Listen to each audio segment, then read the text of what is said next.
I was born deaf. My father thought that I was hearing, and there was a book that dropped when I was sleeping, and my dad noticed that I didn't wake up or have any kind of response, really. I was completely out cold, so they got some pots and pans, banging them together to test to see if I would startle, and that's when he became worried and told my mom that he thought maybe I was deaf. You know, something's wrong with Melissa, I think she's deaf. And as I was growing up, there were no interpreters provided, none whatsoever. I grew up in the church, my dad was a pastor, but there were no other deaf people and certainly no interpreters. I was the only one. And I depended on lip reading and everything. It was really difficult, as my dad was pastor, to follow what he was preaching about. But my mom would pull out the hymnal, and she would follow along, tracking where we were in the song so that I could voice along. There was a gentleman by the name of Ronnie Boone. He was a near and dear friend.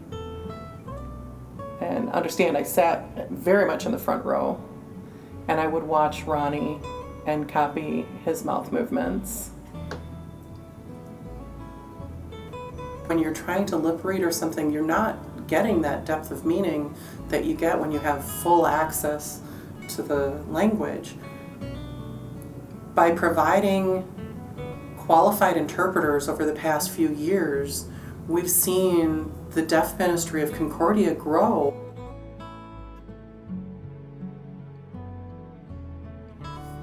We would go to the deaf club. It was just the one club that I experienced. And I would say, the people were fine. There was just some drama going on, and it wasn't my cup of tea. I realized I needed the Christian fellowship.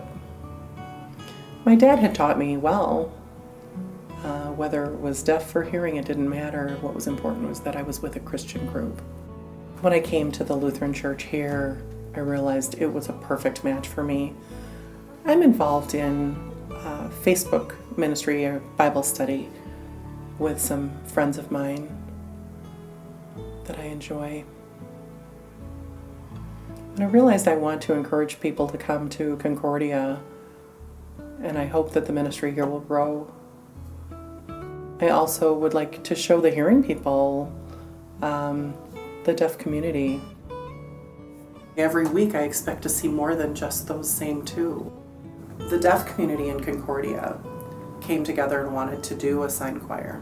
As time went on, Concordia offered sign language classes, and we had a couple of hearing people that participated in the sign choir, and seeing those two communities come together to make what is now an amazing group of people, and we're adding more people all the time.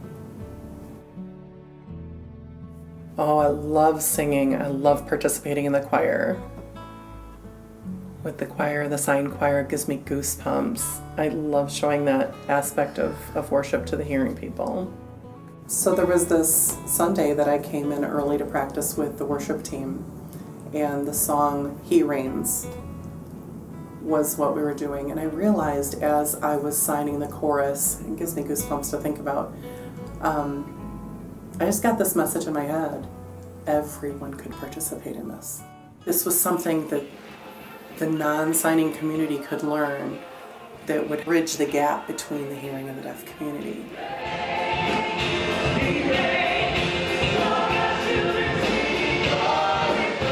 Oh, wow. It's amazing. It's such a blessing from God. I know God sees us, and we're making Him proud.